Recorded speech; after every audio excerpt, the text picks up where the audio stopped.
اعوذ باللہ من الشیطان الرجیم بسم اللہ الرحمن الرحیم الحمد للہ رب العالمین والصلاة والسلام علی سید الانبیاء والمرسلین امام المتقین خاتم النبیین شفیع المذنبین سیدنا مولانا محمد وآلہ واصحابہ اجمعین برحمتک یا ارحم الراحمین۔ یہ ہمارے غزالی ریڈنگ کلب کا نیکسٹ سیشن ہے اور ہم ایھا الولد کے اندر آگے کنٹینیو کرنے لگے ہیں۔ بسم اللہ۔ اسکرین پہ بھی میں نے ڈال دیا اس کو۔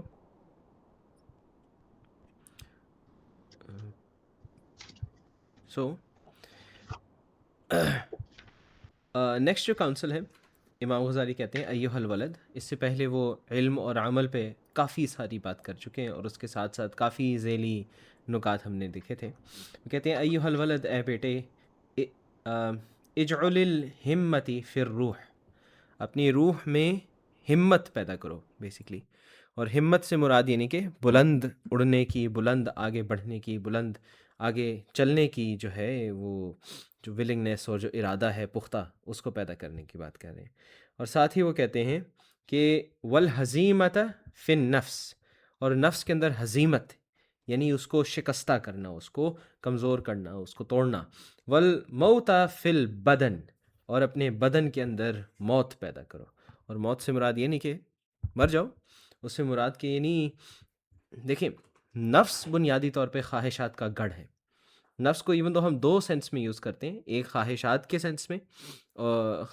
اس ایسپیکٹ کے آپ کی پرسنالٹی کی کہ آپ کا ریلیشن شپ آپ کی ڈیزائر سے کیا ہے، اس سے۔ دوسرا ہم اس کو یوز کرتے ہیں جنرلی اسپیکنگ کمپلیٹ پرسنالٹی کے طور پہ بھی، یہاں پہ دوسرے معنی میں، پہلے والے معنی میں یوز ہو رہا ہے، سوری، کہ یعنی انسان کا جو ریلیشن شپ ہے ود ہز ڈیزائرز۔ والموت فی البدن، اور بدن کے اندر یعنی دیکھیں بدن از، آپ کہتے ہیں اگر ہم 3 وے کنیکشن بنائیں تو ایک روح ہے جو اپورڈ پوائنٹ کر رہی ہے، تو اس کے اندر آپ نے ہمت پیدا کرنی ہے تاکہ اور اوپر کو بڑھے۔ بدن ہے جو اس دنیا سے ہے ڈاؤنورڈ پوائنٹ کر رہا ہے، اس کو کمزور کر کے ختم نہیں کرنا کیونکہ آبویسلی بیلنس میں رہنا ہوتا ہے، مگر یعنی اس کی سائڈ جو اس کے بیس ڈیزائرز ہیں جو ڈاؤنورڈ کھینچنے والے ہیں، ان کو ان سے اوپر کی طرف اٹھنا ہے تاکہ آپ کی جو پرسنالٹی ہے وہ پیوریفائی ہو سکے۔ یعنی آپ نے نفس کو صاف کرنا ہے، اس کا تزکیہ کرنا ہے، اس کے اندر ہزیمت، اس کو روح کو اس کے اوپر حاوی کرنا ہے، اور یعنی اپنی روح میں ہمت پیدا کریں تاکہ اونچی پرواز ہو، نفس میں ہزیمت پیدا کریں تاکہ وہ شکستہ ہو اور نیچے کو نہ جھکے خواہشات کی طرف، اور بدن کو کمزور کریں اور اس کو اوپر اٹھنے کی طرف، اس کو یعنی کمزور کرنے سے مراد کہ اس کو بیس ڈیزائرز سے اٹھا کر جو اعلیٰ چیزیں ہیں ان کی طرف موڑیں تاکہ آپ کا جسم بھی ہیلدی ہو اور آپ کی روح بھی ہیلدی ہو۔ اور جو ڈیزائرز میں پیچھے پڑتے ہیں اس کے اندر، کیونکہ بظاہر تو آپ اپنے بدن کو موٹا تازہ طاقتور کر رہے ہوتے ہیں، مگر ان دا لانگ رن آپ جسم کو بھی نقصان ہی پہنچا رہے ہوتے ہیں۔ مگر اصل وجہ کیا ہے؟ وہ کہتے ہیں کہ ہمت پیدا کرو روح میں، ہزیمت نفس کے اندر اور موت بدن کے اندر، لأن منزلک القبر، کہ تمہاری اصل منزل قبر ہے، وأہل المقابر، اور قبروں والے، ینتظرونک، تیرا انتظار کرتے ہیں، فی کل لحظۃ متی تصل الیہم، ہر لمحے میں کہ تم ان کی طرف کب آؤ گے۔ یعنی کہ کیونکہ اصل میں مر جانا ہے بدن نے اور چلا جانا ہے تم نے قبر میں، اور قبر والے ہر وقت انتظار کریں کہ یہ بندہ کب ہمارے پاس آتا ہے، تو بجائے کہ آپ اس چیز کو جس نے مر جانا ہے یعنی بدن، اور اس چیز کو جس نے ختم ہو جانا ہے یعنی نفس کی خواہشات، ان میں پڑنے کے نفس کو شکستہ کرو، بدن کو موت دو، یعنی ایز ان لٹرلی موت نہیں، بدن کو اس کی خواہشات کے لیول تک موت دو، کہ اس کو اس کی برائی میں موت دو، اور اعلیٰ جو چیز ہے یعنی روح، اس کی طرف موڑ دو۔ ایاک ان تصل الیہم بلا زاد، یعنی اب وہ وارننگ دیتے ہیں، وہ کہتے ہیں کہ یعنی خبردار رہو اس سے کہ تم ان کے پاس بغیر کسی زاد راہ کے چلے جاؤ، جیسے اللہ کہتے ہیں قرآن میں کہ فَإِنَّ خَيْرَ الزَّادِ التَّقْوَىٰ، سب سے بہترین جو آپ کے پاس کہہ دیں پروویژن ہے، سامان ہے، جو ساز و سامان ہے، وہ تقویٰ ہے، وہ نیکی ہے۔ تو وہ کہتے ہیں کہ تم کوئی بھی سامان اپنے ساتھ جو لے کے جانے والا ہے اس کو لیے بغیر چل دیو وہاں پر. اور وہ جو ہے نا کہ بدن کو کمزور کرو، یہ دنیاوی سینس میں ہے، لٹرل یعنی اس سینس میں نہیں کہ مار دو اس کو، جیسے پہلے بھی کہا تھا. وہ ایک شعر ہے جن سے منسوب ہے، ان کا ہے نہیں، مگر کچھ اس طرح سے ہے کہ جمعیت دل ہم سرے صد لشکر شاہی، کہ جس کا دل جو ہے وہ جڑتا ہے بادشاہوں کے ساتھ، ان کی دولت کے ساتھ، دنیا کے ساتھ، پیسے کے ساتھ، دکھاوے کے ساتھ، لوگ کیا کہیں گے، سامان منے بے سر و سامان چہ شناسی، مجھ بے سر و سامان کے پاس جو سامان ہے اس کو کیا پہچانے گا وہ، کہ جو اصل سامان ہے اس کو تو تب پہچانے گا جب اس سامنے کے بظاہر کے سامان سے آگے بڑھ کر اصل چیز کو دیکھے گا. جس چیز کو وہ خواہش کو اور بدن کو وہ اتنی تقویت پہنچا رہا ہے اور اس کو بڑی چیز سمجھ رہا ہے، اس کی حقیقت سمجھے گا، اس کو چھوڑے گا اور آگے بڑھے گا تو اس کو پتہ چلے گا اصل چیز کیا ہے. وقال ابو بکر صدیق رضی اللہ عنہ، ابو بکر صدیق رضی اللہ عنہ نے کہا، هذه الاجساد قفص الطیور واستبل الدواب، یعنی کہ یہ جو جسم ہیں، اجساد پلورل، یہ یا تو پرندوں کے پنجرے ہیں یا جانوروں کے استبل ہیں. پنجروں کے پرندوں کے پنجرے یعنی کیونکہ پرندہ اوپر اڑتا ہے، تو یا تو یہ جسم پرندے کا یعنی پنجرہ ہے کہ جب آزاد ہوگی یہ روح تو اوپر بڑھے گی، یعنی یا تو اس کے اندر اوپر کی طرف دیکھنے والا وہ شخص ہے کہ وہ پرواز کر کے اپنے رب کا دیدار چاہتا ہے، پرواز روحانی طور پہ، فزیکلی لٹرلی اوپر نہیں، کیونکہ رب کو ہم کسی ڈائریکشن میں نہیں قید سمجھتے نعوذ باللہ، تو وہ بلند ہونا چاہتا ہے، یا اور وہ اس انتظار میں ہے کہ کب یہ جو میرے اوپر لمٹ ہے میں اوپر اڑوں، یا وہ جانور کا استبل ہے کہ اس کے اندر قید ہے اپنے لمٹس کے اندر، اور یہ جو سوسائٹی کے اندر اچھا رہنا پڑتا ہے، بننا پڑتا ہے اس کے اندر، ورنہ یہ جانور یا اس سے بھی بدتر ہے اور یہ نہ جانے کیا کیا کر ڈالے، اور وہ اس انتظار میں ہے کہ کسی طرح سے میں آزاد ہو جاؤں تو جو کچھ میں چاہتا ہوں میں کر سکوں. تو وہ کہتے ہیں پھر امام غزالی کے فتفکر، تو فکر کرو، فی نفس کا یعنی اپنے آپ پہ غور کرو، تفکر کرو کہ من ایہما، کہ تم ان میں سے کون سے ہو، من ایہما انتا، ان میں سے تم کون سے ہو، کیا تم اوپر پرواز کرنے والے پرندے ہو جو بلند ہو کے اپنے رب کا دیدار چاہتا ہے، یا تم جانور کی طرح ہو کہ تم خواہشات میں اور اپنی مرضیوں میں اور ان میں پڑے ہوئے ہو، اور تمہیں کوئی اصل پرواہ ہے نہیں کہ اصل چیز کرنے کی کیا ہے کہ تم اس کی طرف توجہ کرو. اس کے بعد وہ کہتے ہیں ان کنتا، کیا تم ہو، من الطیور العلویتی، اوپر اونچائی کی طرف جانے والے، اونچے جو ہیونلی، جو اونچائی کے پرندے ہیں، جو اعلیٰ مقام کے پرندے ہیں، ان میں سے ہو. فحین تسمع طنین الطبل ارجعی الی ربک، یہ قرآن میں سے ریفرنس ہے، سورہ فجر میں سے. سو وہ کہتے ہیں کہ فحین تسمع طنین طبل ارجعی الی ربک، ٹھیک ہے، کہ جب تم سنو گے طبل یعنی اس ڈھول کی وہ جو تال ہے کہ ارجعی الی ربک، اب یہاں اصل میں ڈھول مراد نہیں ہے، یعنی ارجعی الی ربک کی پکار آئے گی، اس کو انہوں نے سمبلائز کیا ہے کہ جب پکار آئے گی کہ واپس لوٹو اپنے رب کی طرف، یہ اس آیت کی طرف اشارہ ہے کہ یا ایتھا النفس المطمئنہ ارجعی الی ربک راضیۃ مرضیہ، اپنے رب کی طرف لوٹو، تم اس سے راضی وہ تم سے راضی. تو تطیر صاعدا، تو اڑو گے بلند، الی ان تقعد، یہاں تک کہ تم بیٹھ جاؤ، فی اعالی بروج الجنانی، کہ تم سب سے اونچے جو یعنی آپ کہتے ہیں ٹاورز ہیں ایک طرح سے جنت کے، ان پہ جا کے بیٹھو گے،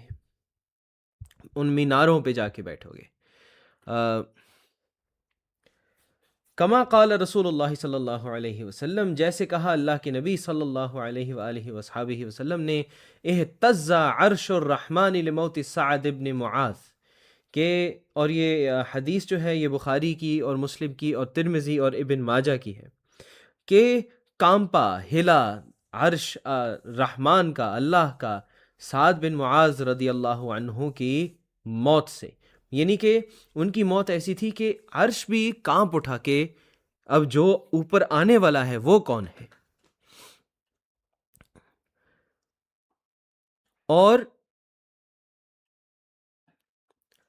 اس میں یعنی وہی برڈز والی جو انہوں نے بات کی تھی کہ کیا تمہاری روح اوپر اڑنے والی روح ہے یا نیچے دھسنے والی روح ہے،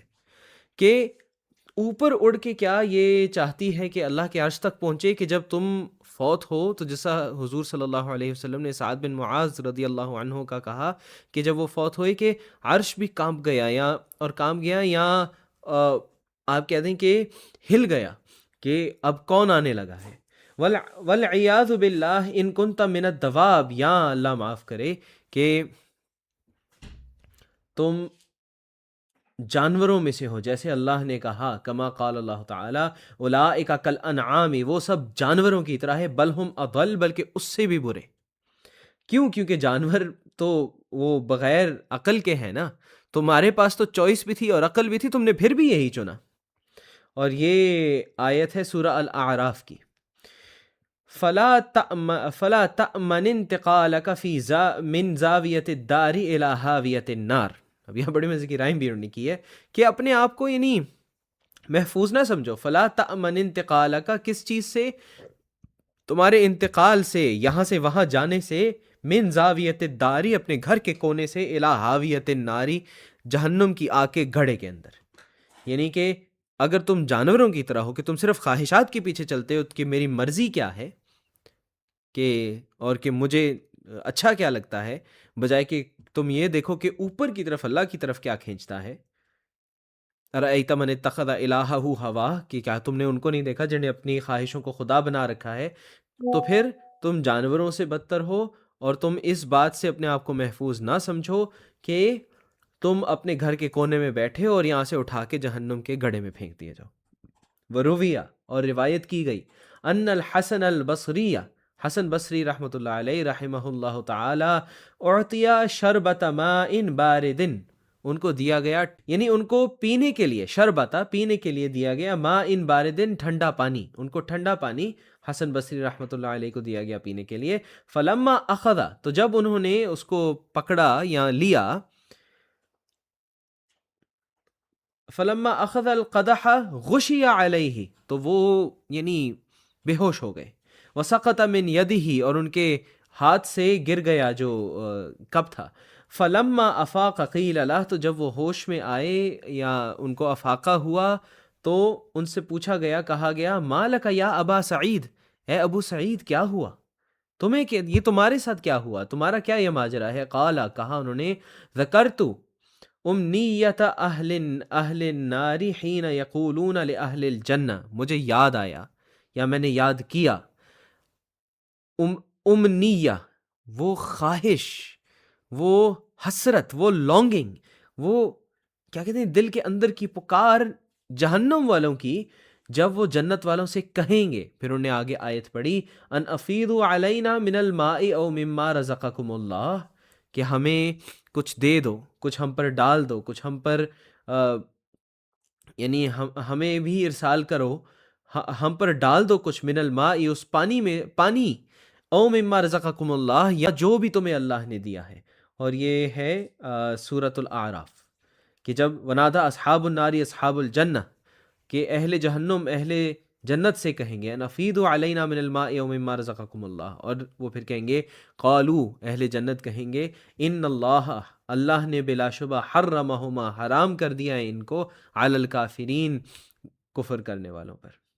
یہاں پر آ کے یہ والا پوائنٹ پورا ہوتا ہے کہ بجائے کہ آپ نیچے دیکھنے والے بنے جو اپنی خواہشات پر مر جائیں، آپ اوپر دیکھنے والے بنے نا، اور اوپر پرواز کرنے والے بنے، اور اونچا سوچنے والے بنے، اور جو اعلیٰ مقام ہے اس کی طرف چلیں، روح کو تقویت دیں، بدن اور اس کی خواہشات کو اور نفس کو کمزور کریں. تو سلطان بھائی، اس پوائنٹ پر آپ کے تاثرات، آپ کے انالیسز، آپ کی آبزرویشن. اس میں لائک جو انہوں نے رپورٹ کی حدیث فرام اور دا سینگ فرام حسن البصری رضی اللہ عنہ، کہ اس میں انہوں نے کہا رحیم اللہ نے کہ جب ان کو پانی پیش کیا گیا ٹھنڈا تو وہ انکانشیس ہو گئے، زمین پہ گر گئے، اور ان کو یاد آیا کہ جو دوزخ کے لوگ ہیں وہ بھی پانی مانگیں گے جنت کے لوگوں سے تو ان کو نہیں دیا جائے گا. اس میں ایک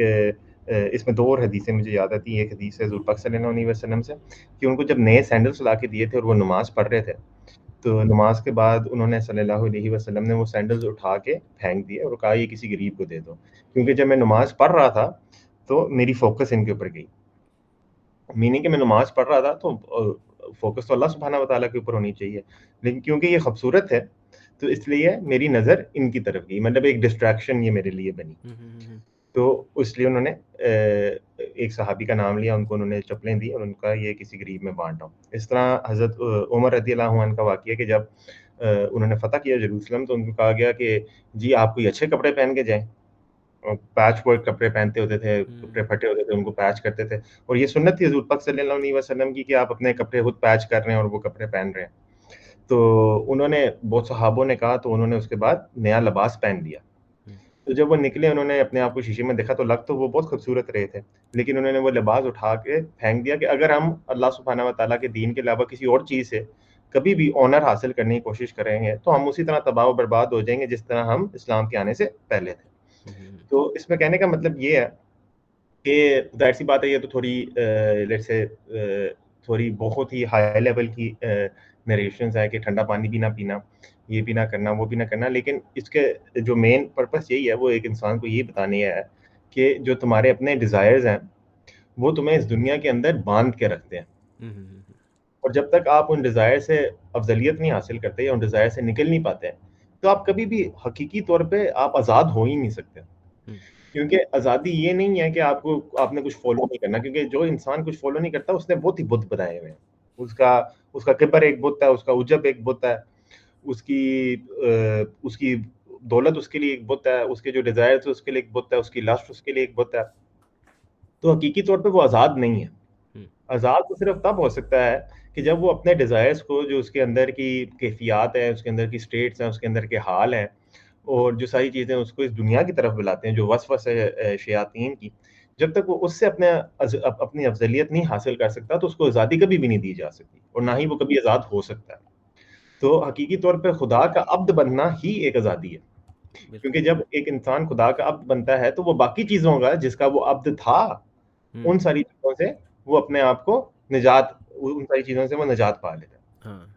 تو حقیقی طور پہ امام غزالی اس میں بھی یہی بتا رہے ہیں کہ یہ جو چیزیں ہیں جن کے پیچھے تم بھاگتے ہو, جن کے پیچھے تم دوڑتے ہو, یہ بے شک ایک ٹھنڈے گلاس کا پانی ہی کیوں نہ ہو, یہ کیونکہ تمہیں اپنے اندر سے تمہیں خوش کیا جاتا ہے, تو حقیقی طور پہ تو تم اپنی نفس کو قبول کر رہے ہو اور اس کو خوش کر رہے ہو. نہ ہی تم نے کبھی آزادی کے کوئی 2 گھونٹ بھی پیے ہوں گے, نہ ہی تم نے کبھی آزادی کے خواب بھی دیکھے ہوں گے. خواب بھی جو آپ دیکھتے ہیں موسٹلی لوگوں میں وہ یہ دیکھ رہے ہوتے ہیں جی میں مال و مال ہوں, میری بیوی ہیں, میرے بچے ہیں. تو اس میں ایک بہت خوبصورت کہانی ہے, امام غزالی بتاتے ہیں اربعین فی اصول الدین میں کہ عباسد خلافت تھی, اس زمانے میں ہارون الرشید ہوتے تھے خلیفہ. تو انہوں نے بھیجا کہ ایک فلاں فلاں بندے کو میرے پاس پیش کیا جائے. تو جب وہ انہوں نے جو گارڈ بھیجے ان کو پیش کرانے کے لیے, جب وہ پہنچے اس بندے کے پاس تو وہ سو رہا تھا. انہوں نے اس بندے کو اٹھایا تو وہ لڑنے لگ گیا, آگے سے گالیاں شالیاں نکالنے لگ گیا, بدتمیزی کرنے لگ گیا کہ تم لوگوں میں سو رہا تھا, تمہیں نظر نہیں آیا, تم نے مجھے کیوں اٹھایا. تو انہوں نے اس کو مارا شارا اور اس کو ہارون الرشید کے پاس لے گئے. تو لے کے گئے تو ہارون الرشید نے پوچھا ان سے کہ یار میں نے تمہیں ایک بندہ لانے کے لیے کہا, تم نے اس کو مارا کیوں, تم نے اس پہ ہاتھ کیوں اٹھایا. تو انہوں نے کہا کہ امیر المومنین اس میں ہماری غلطی تو نہیں ہے, ہم تو اس کو اٹھانے گے کہ اس کو تمہیں خلیفہ بلا رہا ہے. تو یہ آگے سے ہمیں گلیاں نکالنے لگ گیا. تو ہارون الرشید نے کہا اچھا تم بتاؤ, تمہیں جب پتا ہے کہ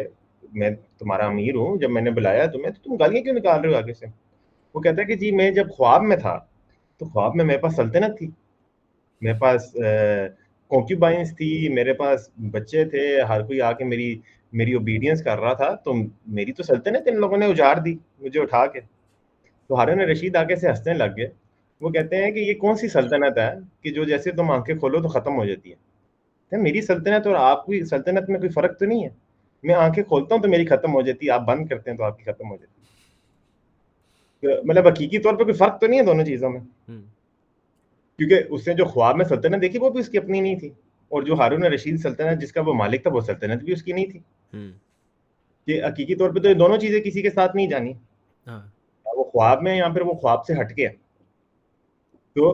اصل میں جو آپ کے اندر ہے دل, اس سے تو کہتے ہیں نا کہ اپنے قبر کو یاد کرو, کیونکہ قبر ایک ایسی چیز ہے جو دنیا کے سارے جو چیزیں اس میں میرے خیال سے حضور پاک صلی اللہ علیہ وسلم کی بھی ایک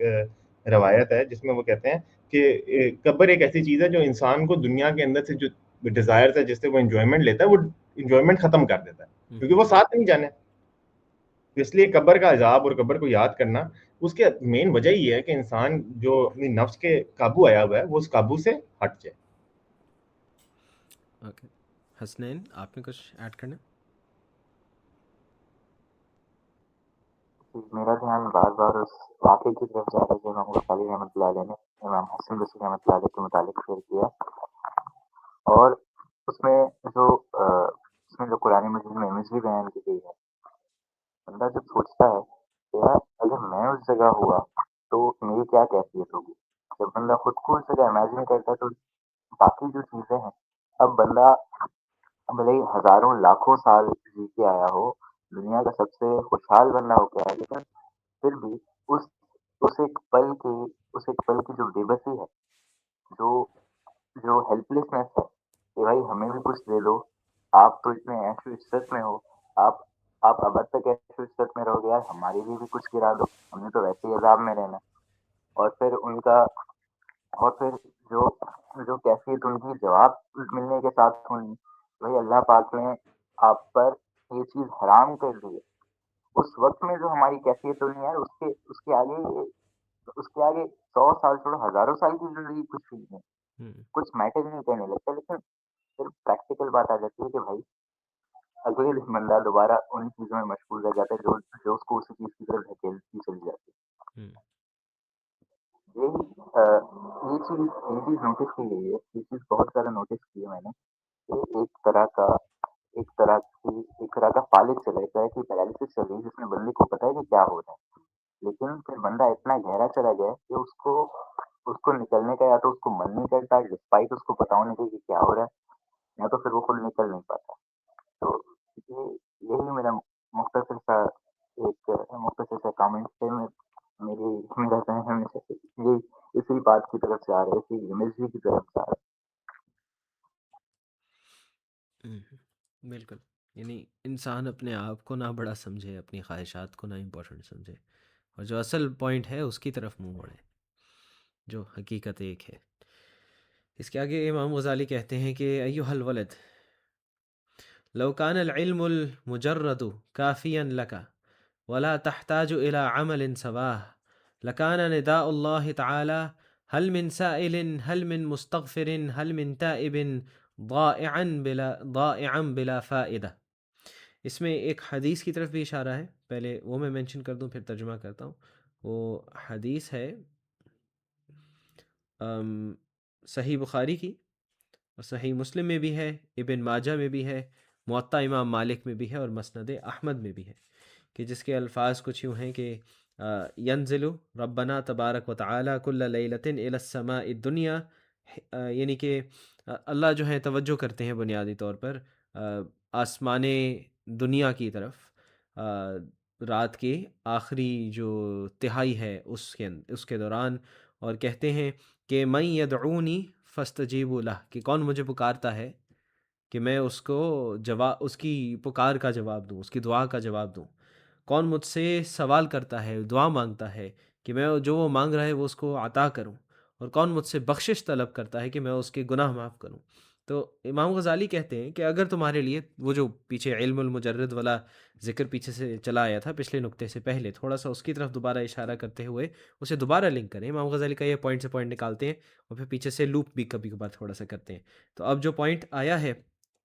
پیچھے جو پوائنٹ چل رہا تھا آپ کو یاد ہوگا جو پچھلی بار تک وہ یہ تھا کہ نالج الون کافی نہیں ہے سوچنا اکیلا کافی نہیں ہے ایمان اکیلا کافی نہیں ہے ایمان شوڈ ریئلائز ان ایکشن.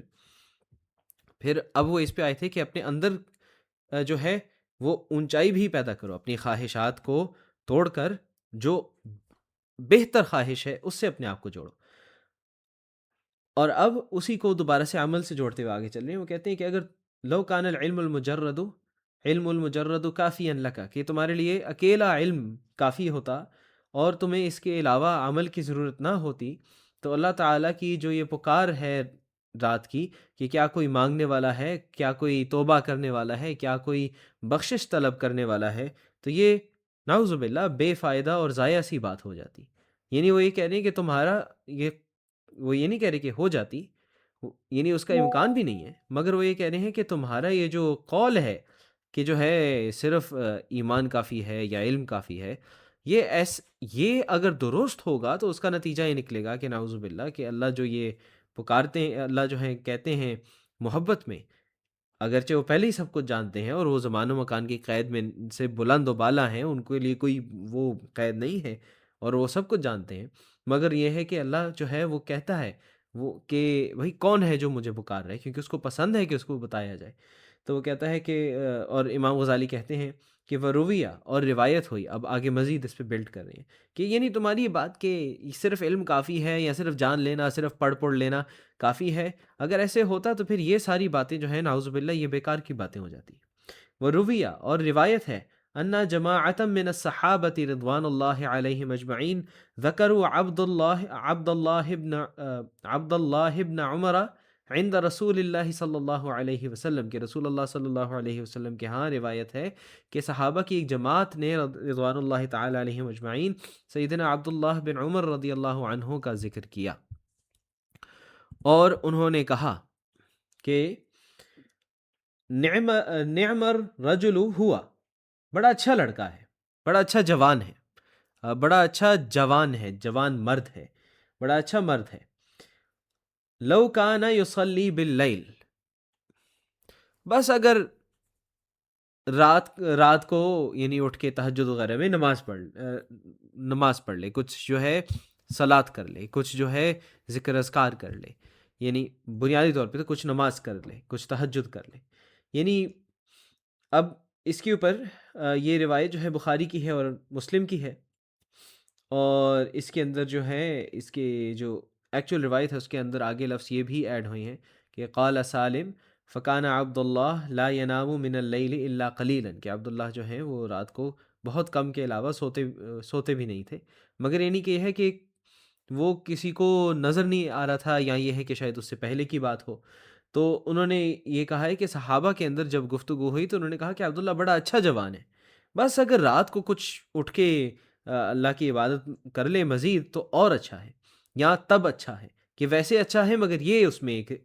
خامی رہتی ہے. تو ظاہر سی بات ہے کہ اگر ان کے نزدیک یہ خامی تھی تو اس کا مطلب ہے کہ یہ عمل جو ہے وہی آپ کو بلند پرواز سکھائے گا اور آپ کو اچھا بنائے گا. وقال علیہ الصلاۃ والسلام،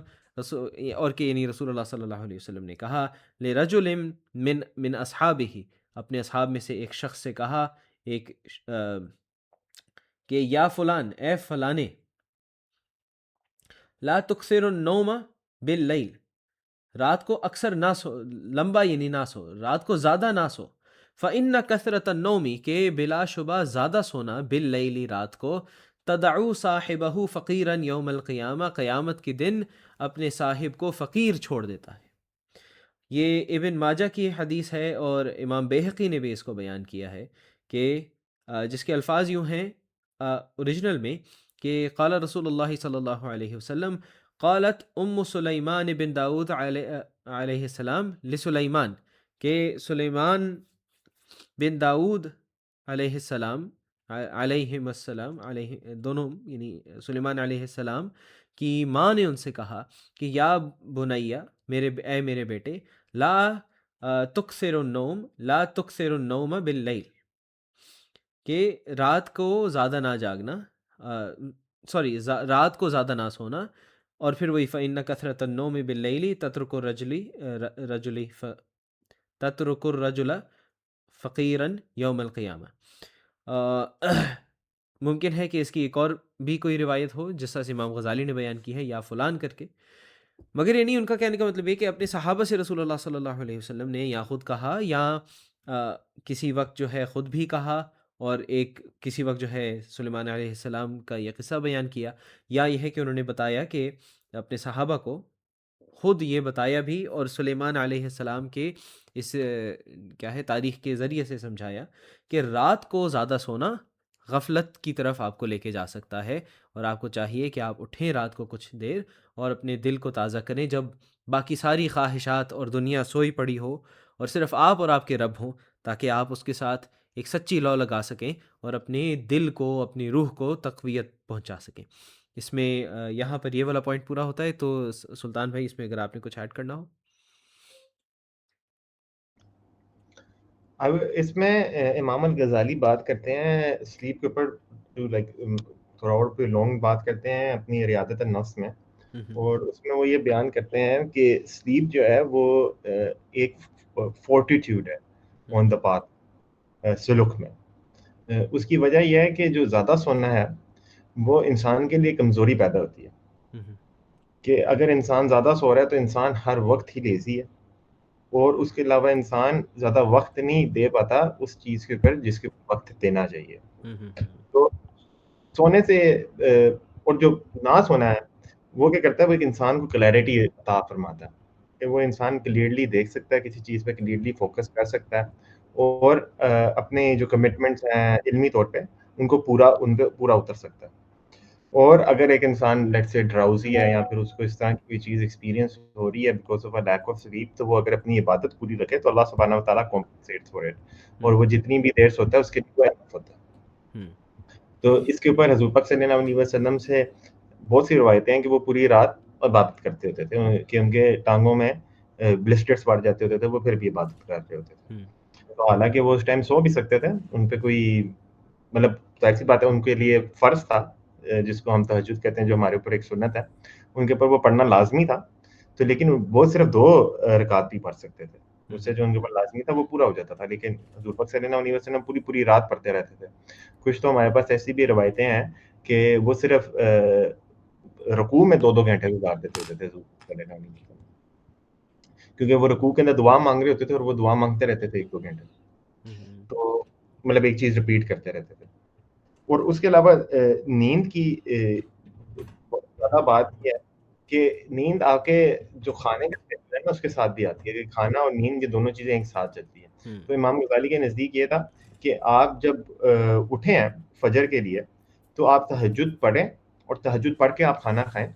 اور پھر سے دا نیکسٹ ڈے آپ صرف ایک ٹائم کھانا کھائیں, تاکہ جب آپ ظہر اور عصر کی نماز پڑھ رہے ہوں تو تب آپ میں بھوک ہو. کیونکہ جب آپ میں بھوک ہوتی ہے تو اس میں آپ کے لیے ورشپ زیادہ آسان ہوتی ہے,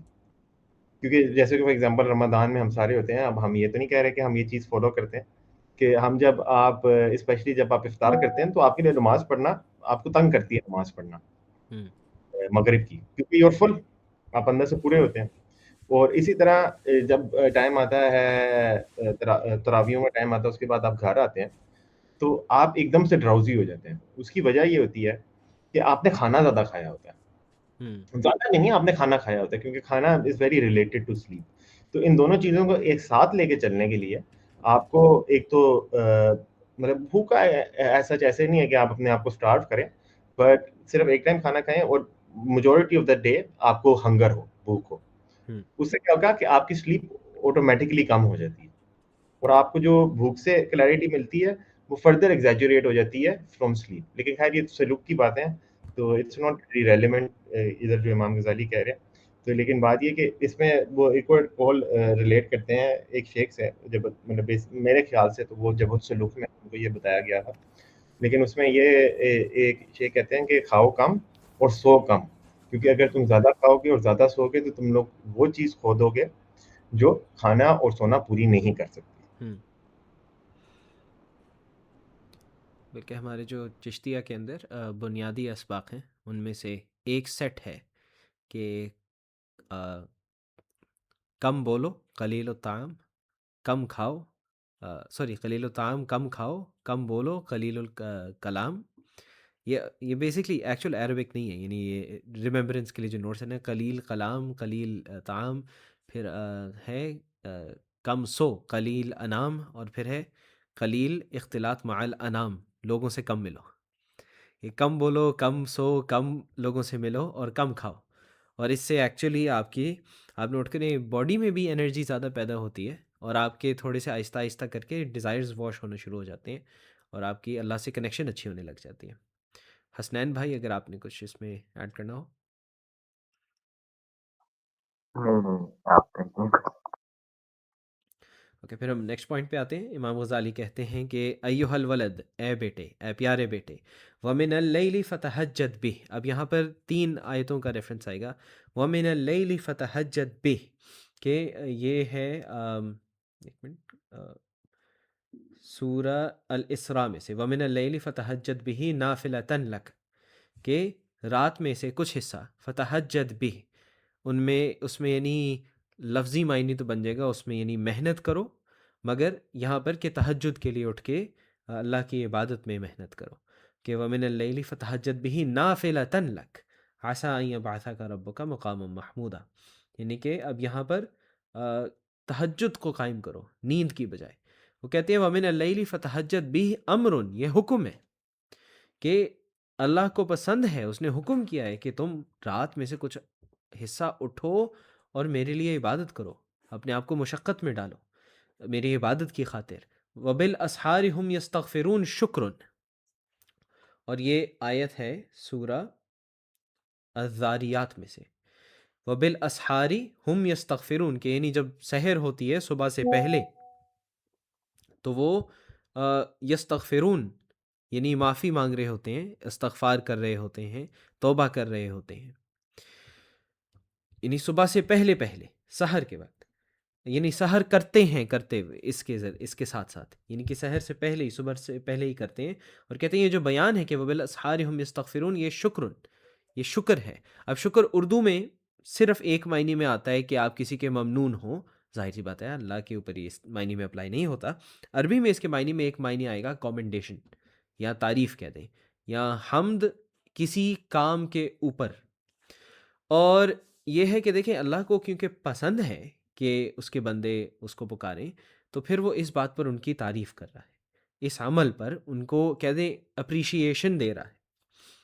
ایون تو اپریشیشن جب ہم لفظ یوز کرتے ہیں اس میں ایک فیلنگ آتی ہے کہ جیسے کسی کو کوئی آپ نے فائدہ پہنچایا، نعوذ باللہ اللہ کو کوئی فائدہ کوئی نہیں پہنچا سکتا، اللہ جو ہے وہ بے نیاز ہے اور صرف ہمیں ضرورت ہے. مگر یعنی وبالاسحار ہم یستغفرون شکر، کہ اللہ کی طرف سے ہماری جو ہے ہمیں کمنڈ کیا گیا ہے، اور خاص کر ہم میں سے ان کو کہ جو صبح کرتے ہیں، صبح سے پہلے اٹھ کر پہلے سے اس کو یاد کر کے. والمستغفرین بالاسحار ذکر، اور یہ جو ہے والمستغفرین بالاسحار، یہ سورہ آل عمران کی آیت ہے کہ صبح کے وقت یا صبح سے پہلے ذکر کرنے والے، صبح سے پہلے معافی طلب کرنے والے، صبح سے پہلے استغفار کرنے والے، ذکرن، یہ ان کا ذکر یاد کے معنی میں بھی آتا ہے، مگر یہاں پر دوسرے معنی میں ہے، یعنی کہ یہاں آپ کہہ سکتے ہیں ہمارے لیے یاد دہانی ہے کہ ہم ایسے بنیں، یا آپ اس کا ایک معنی بھی بن سکتا ہے کہ یعنی ان کا ذکر کیا گیا ہے تاکہ ان کا ذکر عام ہو جائے اور پھیلے. تو ومن اللیل فتہجد بہ امر، کہ رات کو جاگ کے تہجد کے لیے اللہ کے آگے جھکانا اور اپنے آپ کو مشقت میں ڈالنا یہ حکم ہے. وبالاسحار ہم یستغفرون، اور صبح کے وقت صبح سے پہلے اٹھ کے اللہ کا ذکر کرنا اور استغفار کرنا اور اسے بخشش طلب کرنا، اس کے اوپر تعریف کی گئی ہے. اور والمستغفرین بالاسحار ذکر، کہ جو لوگ یعنی صبح سے پہلے اٹھ کے اس کو یاد کرتے ہیں اور اس سے توبہ اور استغفار میں اس کے ساتھ اپنا دل لگاتے ہیں، ان دل لگانے والوں کی جو ہے ان کا بھی ایک تو ذکر جو ہے پھیلایا گیا ہے، اور ہمیں یاد دہانی دی گئی ہے کہ ہم ان میں سے ہوں. قال علیہ الصلاۃ والسلام، اللہ کے نبی صلی اللہ علیہ وسلم نے فرمایا، اور یہ جو حدیث ہے اس کو دیلمی نے بیان کیا ہے. رسول اللہ صلی اللہ علیہ وسلم کہتے ہیں ثلاثت اصوات یحبها اللہ تعالی، کہ 3 آوازیں ہیں جو اللہ کو پسند ہیں. اور وہ کہتے ہیں کہ صوت الدیک، یعنی مرغے کی آواز، وصوت الذی یقرأ القرآن،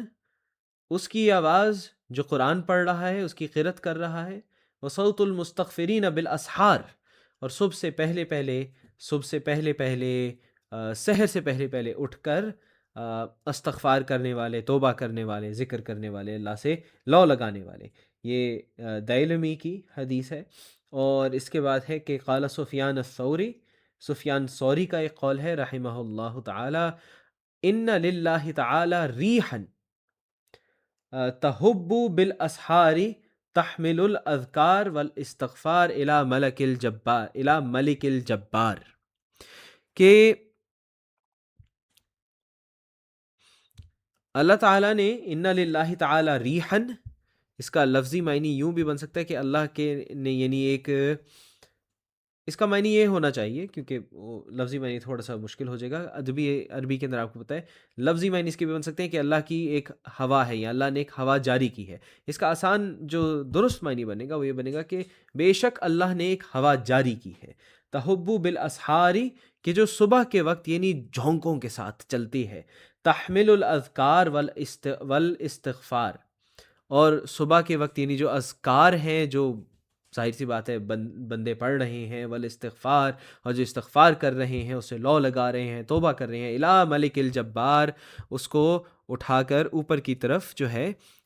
لے کے جاتی ہے اللہ رب العزت کے لیے۔ اب ظاہر سی بات ہے اللہ کو ہوا کی ضرورت نہیں ہے، وہ ویسے بھی سب سنتا ہے، مگر یہ نہیں کہ اس کو اتنا پسند ہے کہ اس نے کہا ہے کہ ہوا بھی گواہی دے کہ یہ لوگ صبح صبح اٹھ کے جو ہیں اس طرح سے تمہیں یاد کر رہے ہیں۔ وقال ایضاً، اور کہا انہوں نے یعنی سفیان ثوری نے یہ بھی کہا کہ اذا کان اول اللیل، وقال ایضاً یہ سفیان ثوری کا ہی ہے کہ جب، ہاں سفیان ثوری ہی نے مزید یہ بیان کیا کہ اذا کان اول اللیل، کہ جب رات کا پہلا حصہ، کہ رات کے پہلے حصے کے اندر اس کے شروع میں، رات کی ابتدا میں، اس کے اول میں، اس کے شروع میں، ینادی منادن، منادی کرنے والا پکارتا ہے، منادی کرتا ہے، من تحت العرش، عرش کے نیچے سے، الا لیقم العابدون فیقومون ویصلون ما شاء اللہ، کہ وہ یہ کہتا ہے کہ جو عبادت کرنے والے ہیں، عابدون جو ہیں، عابد جو ہیں، وہ کھڑے ہو جائیں عبادت کے لیے، فیقومون، سو وہ کھڑے ہوتے ہیں، ویصلون، اور وہ نماز ادا کرتے ہیں، اور وہ اللہ کی عبادت کرتے ہیں، ماشاء اللہ، جیسے کہ اللہ چاہتا ہے، یعنی کہ ماشاء اللہ جیسے کہ اللہ فیصلہ کرتا ہے، ارادہ کرتا ہے ان کے لیے۔ ثم ینادی منادن من شطر اللیل، اور رات کے آدھ پہر پہ، یعنی آدھی جب راحت ہو جاتی ہے، من شطر فی شطر اللیل، من نہیں سوری، ثم ینادی منادن فی شطر اللیل، پھر جو منادی کرنے والا ہے وہ پکارتا ہے، منادی کرتا ہے آدھی رات میں، الا لیقم القانتون فیقومون ویصلون الی السحر، کہ وہ پکارتا ہے، وہ کہتا ہے کہ جو قانتون ہیں وہ کھڑے ہو جائیں، جو اللہ کی عبادت میں قائم و دائم ہیں، جو اللہ کی عبادت کے اندر یعنی اسٹیبلشڈ ہیں، اس کے اندر یعنی جو فرما بردار، اطاعت گزار، اللہ کے سامنے جھکنے والے، جو یعنی اس کی عبادت میں پختہ ہیں، وہ کھڑے ہوں، تو وہ کھڑے ہوتے ہیں اور وہ سحر تک، صبح تک جو ہے وہ عبادت کرتے ہیں۔ فَإِذَا كَانَ السَّحَرُ، جب صبح ہوتی ہے، صبح ہونے والی ہوتی ہے، بالکل وہ ٹائم جو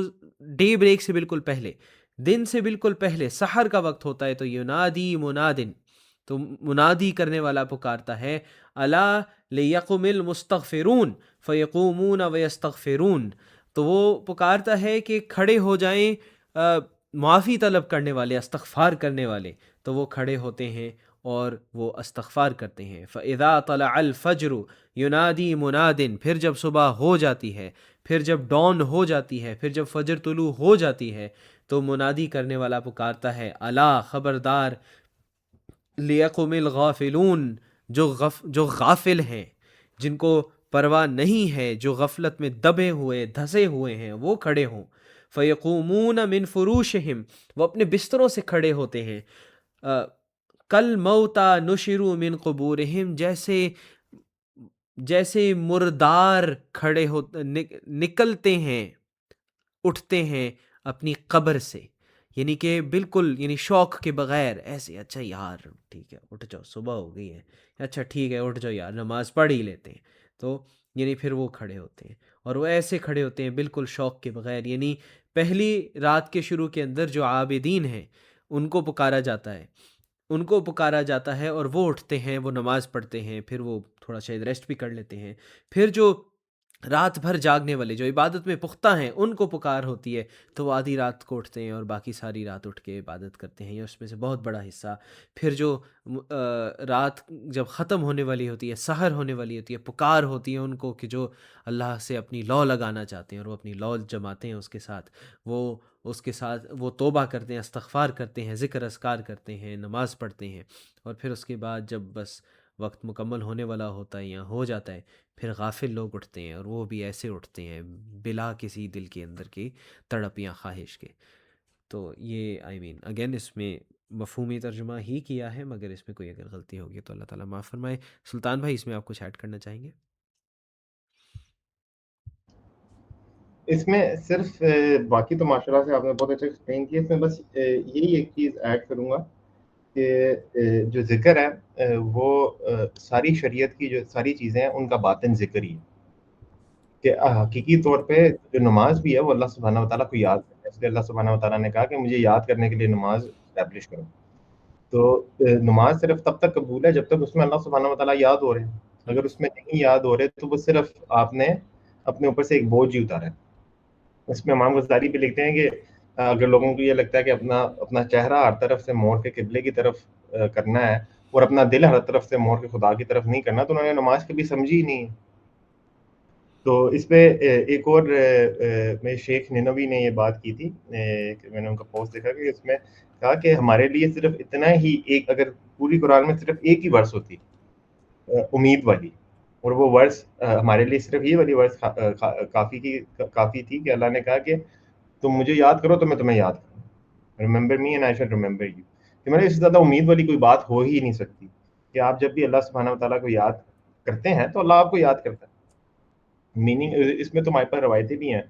کہ جب کچھ ذکر کے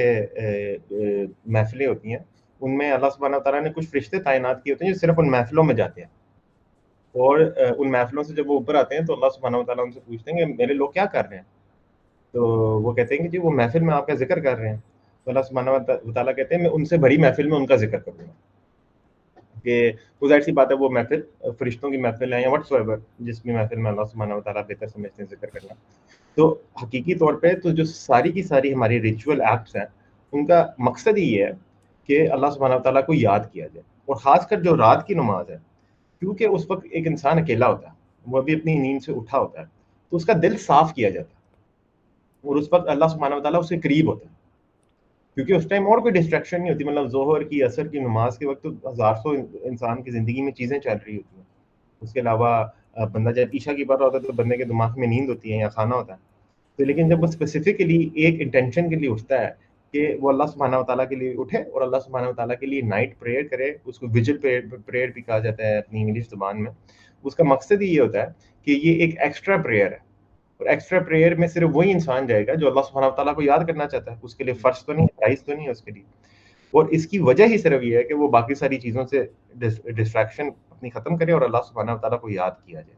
اسی طرح روزے کا بھی یہی پرپز ہے، حج کا بھی. اس میں امام جنید کی اتنی پیاری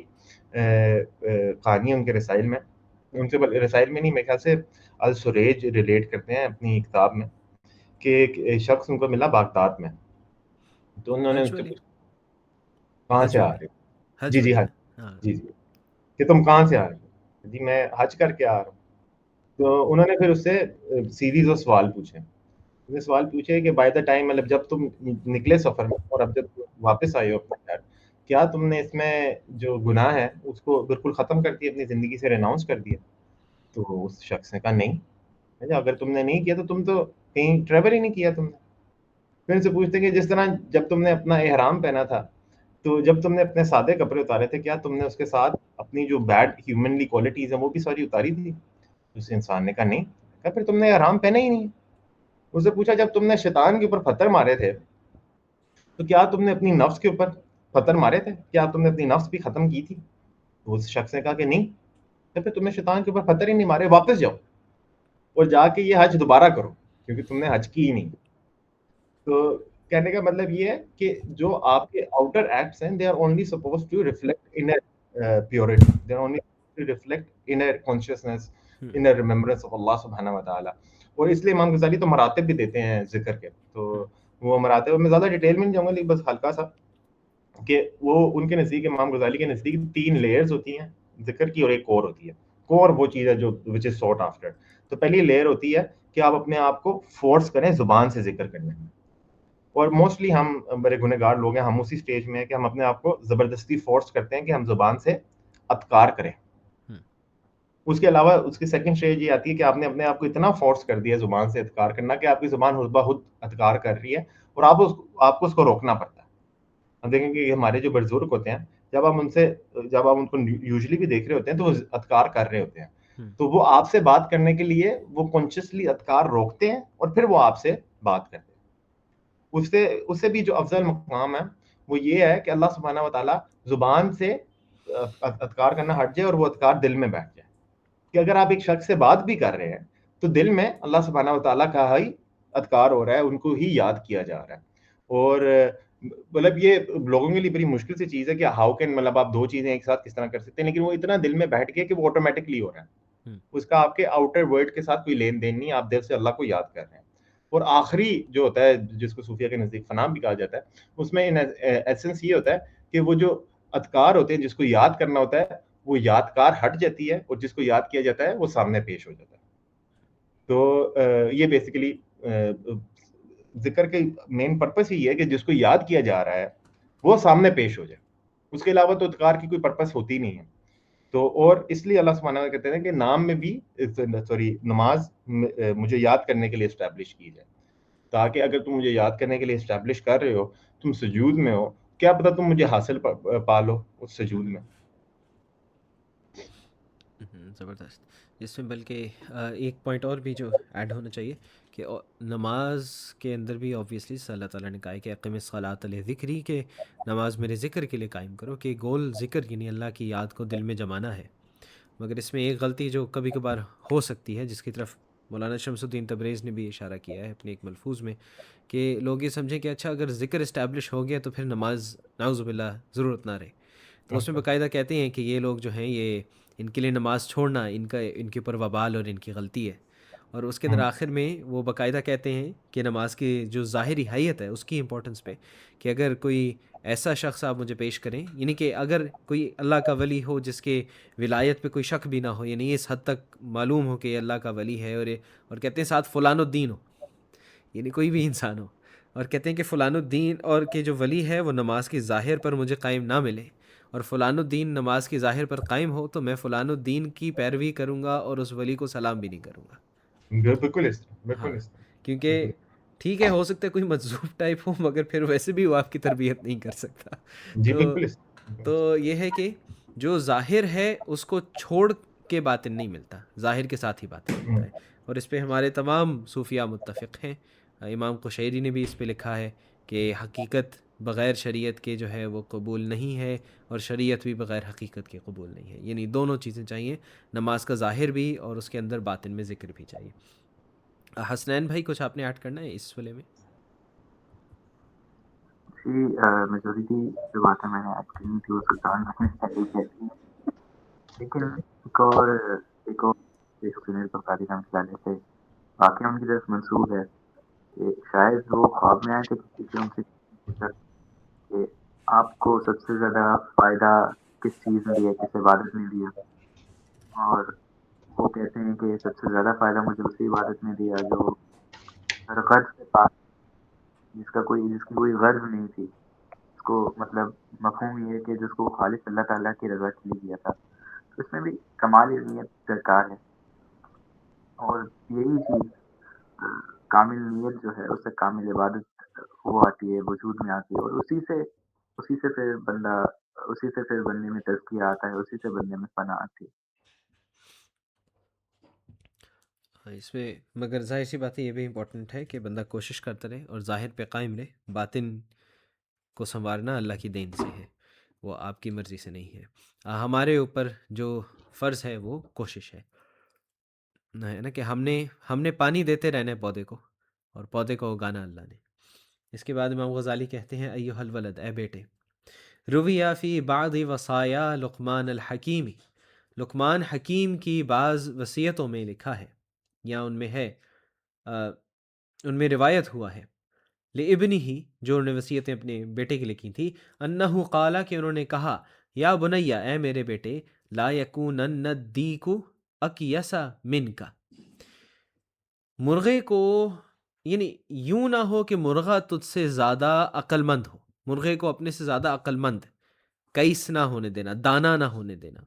سمجھدار نہ ہونے دینا، وائز نہ ہونے دینا. جیسا وہ پیچھے روایت بھی بیان ہوئی تھی میرے خیال سے پچھلے ہی سیشن میں، کہ جو دانا ہے، جو وائز ہے، وہ شخص ہے جو موت سے پہلے موت کی تیاری کرے اور قیامت کی تیاری کرے،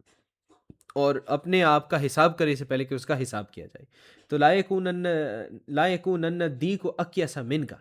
کہ لقمان حکیم کہتے ہیں بیٹے سے کہ مرغے کو اپنے سے زیادہ دانا نہ ہونے دینا. ینادی بالاسحار، کہ صبح سویرے سے پہلے اٹھ کے وہ پکارتا ہے، وانت نائم، اور تم سو رہے ہو. یعنی کہ مرغہ بھی اٹھ کے پکار رہا ہے صبح سے پہلے، اور تم سو رہے ہو، تم اپنے اللہ کو نہیں پکار رہے. وَلَقَدْ، اب آگے امام غزالی کہہ رہے ہیں، وَلَقَدْ أَحْسَنَ مَنْ قَالَ شِعْرًا، اور یعنی کیا اچھا کہا جس نے یہ شعر کہا، یا کیا اچھا شعر کہا، ٹھیک ہے نا، یا اس نے بڑا اچھا کیا جس نے یہ شعر کہا. لقد ہتفت فی جنح لیل حمامۃ، کہ ایک کبوتر پکارتا تھا رات کے اندھیرے میں، یا اندھیرے میں ایک رات کے اندھیرے میں. لقد ہتفت فی جنح لیل حمامۃ علی فنن وہن وانی لنائم، کہ ایک کبوتر جو ہے وہ پکارتا تھا، روتا تھا ایک رات کے اندھیرے میں، یا ایک اندھیری رات میں. جنح لیل نہیں، ایک رات کی اندھیرے میں ایک کبوتر جو تھا وہ ایک رات کے اندھیرے میں پکارتا تھا، روتا تھا. علی فنن، ایک ٹہنی پر، وہنن یعنی غم میں، وہنن اپنے رونے میں، اپنے دکھ میں، اپنی کمزوری میں، اپنے ضعف میں. وانی لنائم، اور میں سوتا تھا. کذبت، میں نے جھوٹ بولا. وبیت اللہ، اور قسم اللہ کے گھر کی. لو کنت عاشقا، اگر میں عاشق ہوتا، یعنی میں سچا عاشق ہوتا. لما سبقتنی بالبکاء الحمائم، تو یہ کبوتر جو ہیں یہ رونے میں مجھے نہ ہرا پاتے، مجھ سے سبقت نہ لے پاتے. وازعم، اور یعنی میں دعویٰ کرتا ہوں، وازعم انی حائم ذو صبابۃ، میں دعویٰ کرتا ہوں کہ میں عاشق ہوں، کہ جس کے دل میں محبت کا بیج ہے، یعنی اللہ کی محبت کا بیج ہے. بیج یا آیا نہیں ہے ترجمے کے اندر، یعنی تھوڑا سا ادبی سا ترجمہ کر دیا، کہ یعنی کہ میں عاشق ہوں جس کے پاس عشق ہے، ایک طرح سے کہہ دیں میں عشق والا عاشق ہوں. اللہ لربی، اپنے رب کے لیے، میں اپنے رب کے لیے عشق والا عاشق ہوں. حائم ذو صبابۃ لربی فلا ابکی، اور میں نہیں روتا. وتبکی البہائم، اور یہ مگر اس سے یا نہیں، وتبکی البہائم، اور جانور روتے ہیں. لقد ہتفت فی جنح لیل حمامۃ علی فنن وہن وانی لنائم، کہ ایک رات کے اندھیرے میں ایک ٹہنی پر ایک کبوتر غم میں پکارتا روتا تھا، اور میں سوتا تھا. کذبت وبیت اللہ لو کنت عاشقا لما سبقتنی بالبکاء الحمائم، میں نے جھوٹ کہا، میں جھوٹ کہتا ہوں.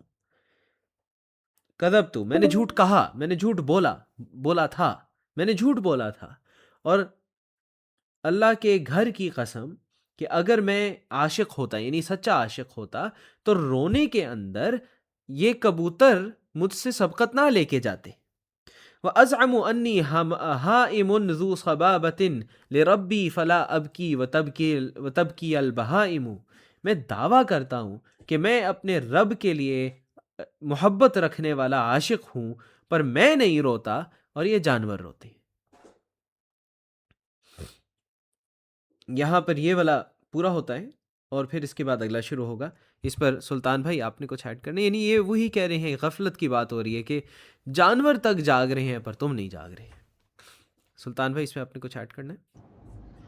اس میں بیسیکلی تو ایز سچ کچھ ایڈ کرنے والی بات نہیں. اس میں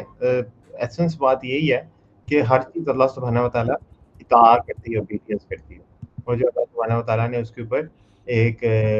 لیٹس سے ریگولیشن ڈالی ہوئی ہے، وہ اس کو بائی نیچر پرفارم کرتی ہے. صرف انسان ایک ایسی چیز ہے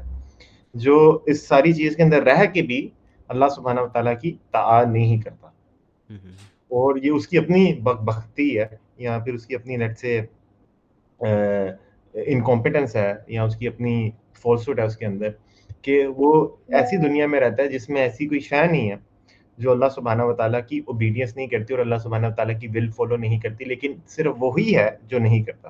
کہ اگر وہ اپنے ارد گرد کی سراؤنڈنگ سے بھی انسپائریشن لے اور ان کو بھی دیکھیں. اس لیے تو قرآن مجید میں بار بار ذکر کیا جاتا ہے کہ عقل استعمال کرو. کیمل کو دیکھو وہ کس طرح بنایا گیا ہے، ماؤنٹینز دیکھو یہ کس طرح اللہ سبحانہ و تعالیٰ نے تعینات کی، آسمان دیکھو کیا اس کو کوئی چیز اٹھا کے رکھتی ہے، پرندے دیکھو کہ کیا اللہ سبحانہ و تعالیٰ کے علاوہ کوئی بھی نہیں ہے جو ان کو فلوٹ رکھتا ہے. تو اس لیے تو بار بار بتایا جاتا ہے کہ آپ کے اندر ایک انسٹنکچوئل لیٹس سے ٹیلیولوجیکل سی انڈرسٹینڈنگ ہے آف دا ورلڈ، کہ آپ ایک ڈیزائن دیکھتے ہو. Even though we are not seeing کہ design argument is that's a very definitive, لیکن آپ کے اندر ایک انسٹنکٹیو ٹیلیولوجیکل سی انسٹنکٹ ہوتی ہے کہ آپ دیکھتے ہو ہر چیز کے اندر ایک ڈیزائن ہے، دے آر فالوئنگ اے ول، ایک مطلب لیٹس سے ڈیٹرمنسٹک ٹائپ ان کی ایک لائف کی ٹریجیکٹری ہے which they are following and they are submitting to it. اور یہ والی آپ کو اس طرح کے مطلب نوشن آپ کو صرف اسلام میں نہیں ملتے، مطلب بدھسٹ کا بھی بڑا سملر سا نوشن ہے. تو لیکن کہنے کا مطلب یہ it's very easy to realise کہ اگر آپ دنیا میں ایک دفعہ عقل کے ساتھ دیکھیں اور آپ اپنا دل کھول کے دیکھیں that you would realise that everything is following an order apart from yourself. اور حقیقی طور پہ آپ کا بھی یہی ہونا چاہیے پرپس کہ when everything else around you is following an order that you should follow it yourself. Okay Hasnain بھائی آپ نے کچھ ڈالنا؟ جی نہیں، کچھ نہیں. اوکے چلے ایک اور پڑھتے ہیں پھر let's call it. I mean, we can't call it a day, we can call it a night. So, ایوہ الولد، اے بیٹے، خلاصۃ العلم، خلاصت علم کا یعنی نچوڑ یہ ہے، اس کا خلاصہ یہ ہے، اس کی ایسنس یہ ہے، ان تعلم کہ جانو تم، ان طاعت والعبادت ما ہی، کہ اطاعت اور عبادت کیا ہے، بندگی کیا ہے. اعلم، جانو، ان الطاعت والعبادت متابعت الشارع فی الاوامر والنواہی بالقول والفعل. یعنی جانو کہ اطاعت، اللہ کی اطاعت، اللہ کے نبی کی اطاعت، والعبادہ اور اللہ کی عبادت، متابعت الشارعی، شارع یعنی شرع دینے والے، یعنی قانون دینے والے، یعنی اللہ کی متابعت، اس کی سننا، اس کی ماننا، اور حضور کو مراد لیں تو ان کی اتباع کرنا. یہ جو ہے فی الاوامری، ان معاملات میں جن کا حکم دیا گیا، والنواہی، اور جن سے منع کیا گیا ان سے منع ہونے میں. یعنی اطاعت کیا ہے اور عبادت کیا ہے. یعنی عبادت صرف یہ نہیں ہے کہ جا کے سجدے میں سر نیچے رکھا، عبادت یہ ہے کہ وہ کیا ہے نا کہ اقبال کا کہ تو عرب ہو یا عجم ہو، تو عرب ہو یا عجم ہو، تیرا لا الہ الا لغت غریب جب تک تیرا دل نہ دے گواہی. تو اطاعت اور عبادت دونوں کیا ہے؟ اطاعت اور عبادت دونوں کی اصل ڈیفینیشن یہ نہیں ہے کہ سجدے میں سر رکھا، بلکہ یہ ہے کہ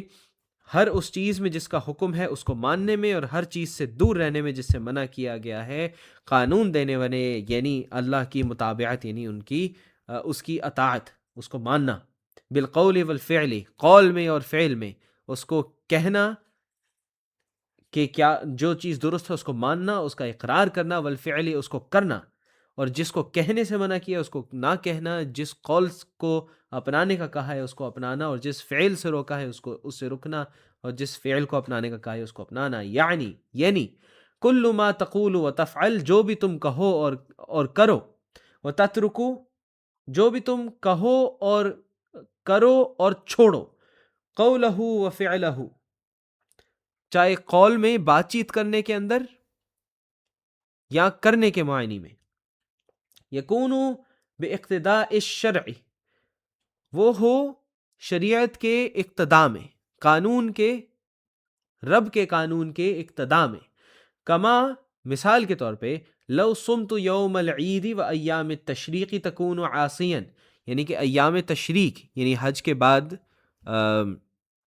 عید الاضحیٰ کے بعد یا عید الفطر کے بعد، یعنی عید کے بعد اور ایام تشریق کے اندر اگر تم روزہ رکھو گے تو تم گناہگار ہوگے، کیونکہ ان دنوں میں نہیں رکھنا. او صلیت فی ثوب مغصوب، یا تم نماز پڑھو ایسے کپڑوں میں جن کو غصب کر کے، ناجائز طریقے سے چھین کے لیا ہے تم نے. وَإِن كَانَتْ صُورَةَ عِبَادَةٍ، چاہے تمہاری جو حرکت ہے بظاہر عبادت کی صورت ہو، اس میں نماز کی شکل و ساخت ہو، تأثم، تو تم نے گناہ کیا. یعنی کہ خلاصہ علم کا یہ ہے کہ تمہیں یہ سمجھ آ جائے کہ اطاعت اور عبادت اصل میں ہے کیا. اور اطاعت اور عبادت یہ ہے کہ جس کو حکم ہے کرنے کا اس کو اپنانے میں، جس سے بچنے کا ہے اس سے بچنے میں، چاہے قول میں ہو یا فعل میں ہو، قانون دینے والے یعنی شارع کی اتباع کی جائے. یعنی کہ جو تم کہو، جو تم کرو اور جو تم چھوڑو، چاہے قول میں ہو یا فعل میں ہو، یہ سب شریعت کے مطابق ہونا چاہیے. اس کو یوں ہی سمجھیں کہ جس طرح تہجد ہے، تہجد نفل ہے، اس کو نفل ہی رکھیں. اگر آپ کہتے ہیں کہ جی تہجد مس ہوگی تو مجھے قضا کرنی پڑے گی، تو اب آپ غلط کر رہے ہیں. ہاں اگر فرض کریں کہ، تو یعنی کہ جو منع ہے اور جو باؤنڈری سیٹ ہے نا، اس باؤنڈری سے نہیں کھیلنا. اس باؤنڈری کے اندر رہتے ہوئے آپ جو مرضی کریں، یعنی آپ زیادہ کبھی کر لیں کبھی کم کر لیں، مگر اس باؤنڈری سے نہیں کھیلنا، اس کو نہیں بدلنا. اور جو لمٹس اس نے سیٹ کیے ہیں کہ یہ کرنا ہے اور یہ نہیں کرنا، اس کا ادب کرنا ہے. اور اگر آپ اس کا خیال نہیں کریں گے تو چاہے بظاہر یہی لگے کہ آپ بڑے نیک ہیں یا آپ کوئی بہت ایکسٹرا کام کر رہے ہیں، یعنی انہوں نے وہی کہا نا کہ چاہے بظاہر عبادت ہی کیوں نہ لگے تو اصل میں گناہ ہی ہوگا. اور یہاں سے ہم چاہیں تو ہم تھوڑا سا تھیریٹیکل وہ کیا ہے بدعت کی ڈیفینیشن میں بھی جانے کی طرف جا سکتے ہیں. کہ دیکھیں وہ جو تھا کہ اگر تہجد کے بعد آپ نے کہا کہ تہجد کو آپ فرض کے لیول تک لے جائیں گے تو وہ بیسکلی بدعت ہو جائے گی. مگر بہت سی چیزیں جن کو لوگ بدعت کہہ دیتے ہیں کبھی کبھار، اگر آپ اس باؤنڈری سے نہیں کھیل رہے تو شاید وہ بدعت نہ ہو. یعنی اٹس کافی لمبی وہ بحث ہو جاتی ہے، اس پہ فی الحال ہمیں پڑھنے کی ضرورت نہیں ہے. مگر ہم اس میں جا سکتے ہیں کہ ٹیکنیکلی کہ کیا ہوتا ہے کیا نہیں ہوتا، یہ سارا اس کو بھی تھوڑا سا ٹچ کرتا ہے. سلطان بھائی.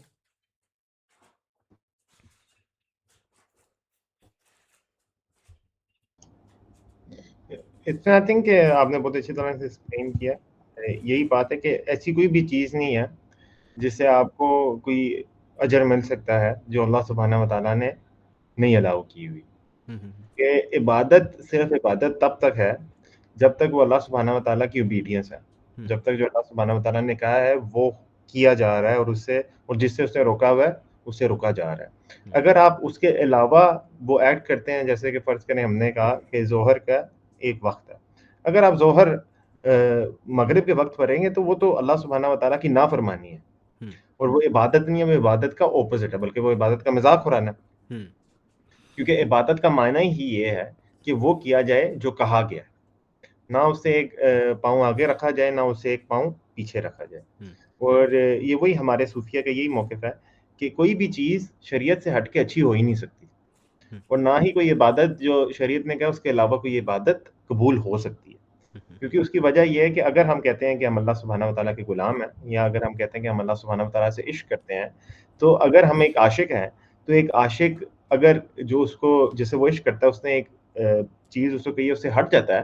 تو یہ عشق کو ٹھکرانے والی بات ہے، یہ اس کو قبول کرنے والی بات نہیں ہے. تو ایک عبد ہوتے ہوئے بھی یہ چیز بالکل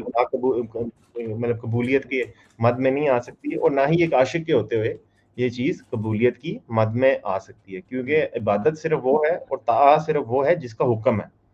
حکم سے ہٹ کے کوئی بھی چیز نہ ہی اسلام قبول کرتا ہے اور نہ ہی تصوف قبول کرتا ہے. اس میں وہی بات کہ یعنی جیسا اگر ہم ذکر اذکار بھی زیادہ کر رہے ہیں یا تہجد پڑھ رہے ہیں تو وہی بات ہے کہ فرض کریں اگر کوئی رات کو کچھ تسبیحیں ایکسٹرا کرتا ہے، ایک دن کسی وجہ سے مس ہو جاتی ہے، اللہ نہ کرے مگر ہو جاتی ہے، اور وہ فرض میں سے نہیں ہے، تو وہ اس کے ٹھیک ہے، ہو گئی، اللہ تعالیٰ کے ساتھ ایک آپ کی جنرل خود پرسنل کمٹمنٹ تھی، آپ ذرا افسوس ہوتا ہے، ظاہر سی بات ہے، ہونا بھی چاہیے، نہ ہو تو بری بات ہے، مگر کوئی اس پہ شروع کر دے کہ آج مس ہو گئی ہے تو اب مجھے کل کوئی اتنی بار کرنی پڑے گی ورنہ کوئی گناہ ہو جائے گا، یعنی اس پوائنٹ تک اگر آپ اس کو لے آئیں کہ آپ جو ہیں اس کو دین کا حصہ لازمی بنا دیں، تو وہی اچھی چیز بجائے کہ ایک ایکسٹرا عبادت یا نفل ہوتی ہے آپ کی طرف سے، نفل کی بجائے وہ الٹا خطا بن سکتی ہے۔ اسی طرح جیسے انہوں نے کہا ایام تشریق میں آپ روزہ رکھ لیں، نفلی روزہ بہت اچھی چیز ہے، مگر جس وقت اللہ نے کہا ہے کہ نہیں رکھنا اس وقت نہیں رکھنا، تو یہ اس طرح کی وہی باؤنڈریز کی بات آ جاتی ہے کہ جو لمٹس سیٹ ہو گئے اس کی طرف سے جو محبوب ہے تو اب ان سے باہر نکل کے کیا کرنا ہے۔ تو جی حسنین بھائی آپ نے کچھ ڈالنا؟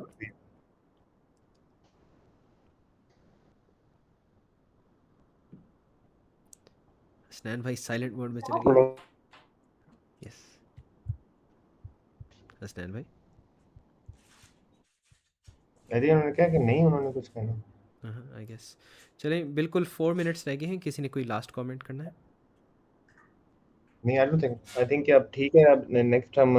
شریعت ہے for 15th council, and then we have شریعت عقیدہ، یس یہ سبجیکٹ تھوڑا ڈفرینٹ ہے، تو آئی تھنک یہ ٹھیک ہے ادھر رکنا، چلیں نائس، اتفاقاً ہم بڑی اچھی جگہ رک گئے ہیں، یعنی تو پھر انشاءاللہ کمپینین شپ، ہاں جی جی انشاءاللہ بالکل ٹھیک اب ہے، انشاءاللہ اب ہم نیکسٹ ٹائم اس کو فردر کنٹینیو کریں گے۔ وصلی اللہ تعالی علی خیر خلقہ سیدنا و مولانا محمد و آلہ و اصحابہ اجمعین برحمتک یا ارحم الراحمین۔ السلام علیکم ورحمۃ اللہ۔ وعلیکم السلام ورحمۃ اللہ وبرکاتہ۔